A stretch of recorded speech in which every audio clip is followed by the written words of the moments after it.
Hello and good morning, everyone. It's a pleasure to be sitting alongside the former national team captain of the Bangladesh cricket team, Mohammad Ashraful, এবং তার সাথে এখন আমরা একটু কথা বলবো এবং তার অনুভূতিটা জানবো। খুব ভালো লাগছে আসলে, কারণ একদম ছোটবেলার কথা মনে পড়ছে। আমরা দুই ভাই এক বোন mother take Abdul Aziz school and কলেজের স্টুডেন্ট ছিলাম। আমার ভাই বোন সবসময় এই স্পোর্টস অ্যানুয়াল ডেতে সবসময় পুরস্কার নিয়ে আসতো, কিন্তু আমার বাসায় আমি কখনোই এসএসসি পর্যন্ত কোনো পুরস্কার নিতে পারিনি। কিন্তু আমার বাসায় আলহামদুলিল্লাহ এখন প্রচুর পুরস্কার, একটা মিউজিয়ামের মতনই আছেন ক্রিকেট খেলার কারণে। তো যারা এই স্পোর্টস ডেতে কেউ কোনো পুরস্কার পাবে না, তাদের জন্য আমার সাজেশন যে মন খারাপ করার কিছু নাই।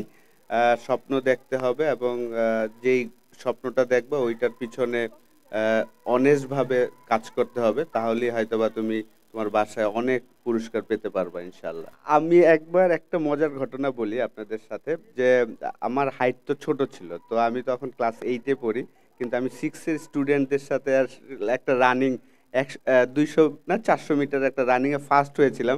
কিন্তু স্যার আমাকে চিনে বলে, তুমি তো 8-এ পড়ো, তুমি 6-এর ছেলেদের সাথে কেন দৌড় দিয়েছো? আমরা যখন ছোটবেলা ছিলাম আমরা খুব ভাগ্যবান ছিলাম। এখন বাচ্চাদের জন্য প্রচুর প্রেশার আসলে। আগে যেমন আমাদের খোলা মাঠ থাকতো, প্রত্যেকটা স্কুলের একটা নিজস্ব গ্রাউন্ড থাকতো, এখন কিন্তু ওই জিনিসটা একদমই নাই আমাদের বাচ্চাদের জন্য। আমি মনে করি যে খুবই আনলাকি। উইটেন একটা চমৎকার আয়োজন করেছেন, এত সুন্দর একটা পরিবেশে অ্যানুয়াল প্রোগ্রামটা করছেন, এবং আমি ওনাদের সাথে যুক্ত হয়েছি। আমিও একটা ফ্যামিলি মেম্বার হয়েছি, ওনাদের সাথে নেক্সট 2 বছর থাকবো। পড়ালেখার সাথে সাথে স্পোর্টসটা, যেহেতু আমি ক্রিকেটার, আমি ক্রিকেট নিয়ে কাজ করব ইনশাল্লাহ। কারণ আমি বিশ্বাস করি যে আসলে স্কুল ক্রিকেট থেকেই যদি আমরা ভালো মানের ট্রেনিংটা দিতে পারি। কারণ আমার একটা এক্সপিরিয়েন্স শেয়ার করি। 2000 সালে যখন আমি আন্ডার 19 ওয়ার্ল্ড কাপ খেলতে গিয়েছিলাম, তখন দেখেছি যে শ্রীলঙ্কাতে আন্ডার 12-এর ছেলেরা তারা 2 দিনের ম্যাচ খেলছেন। সেই কারণেই কিন্তু আসলে আমাদের ক্রিকেটারদের সাথে তাদের ক্রিকেটারদের ডিফারেন্সটা এই জায়গায় হয়, যে ছোট বয়স থেকেই যদি তাদেরকে প্রপার ট্রেনিংটা দেওয়া যেতে পারে এবং সুযোগ করে দেওয়া যেতে পারে, তাহলে আমার মনে হয় যে এখান থেকেও হয়তো অনেক ক্রিকেটার বেরোয় আসবেন। পড়ালেখার সাথে সাথে হাফেজও হচ্ছেন এখানে, এবং ক্রিকেটারও যদি হতে চান, আপনি যদি দেখেন যে পাকিস্তানের সরফরাজ উইকেট কিপার, সে পাকিস্তানের হয়ে ক্যাপ্টেন্সি করেছেন, চ্যাম্পিয়ন ট্রফি জিতেছেন, সেও কিন্তু একজন কোরআনে হাফেজ।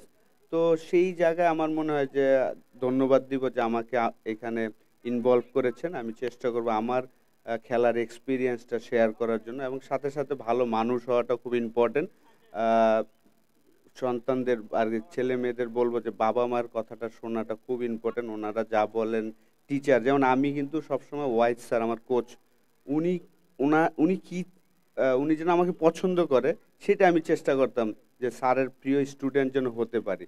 স্যার ধানমন্ডি থেকে বঙ্গবন্ধু স্টেডিয়ামে হেঁটে আসতেন, হেঁটে যেতেন, তো আমরাও কিন্তু হেঁটে যেতাম, হেঁটে আসতাম আর কি। স্যার কি করেন ওইটা ফলো করার চেষ্টা করতাম। তো আমি আশা করব যে যারা স্টুডেন্ট আছেন ওনারা সব সময় যেন স্যাররা কি বলেন, বাবা মা কি বলেন, এই জিনিসগুলো যেন শোনে, তাহলে। এবং স্বপ্ন দেখতে হবে, বড় বড় স্বপ্ন দেখলে ডেফিনেটলি কিছু একটা হওয়া সম্ভব।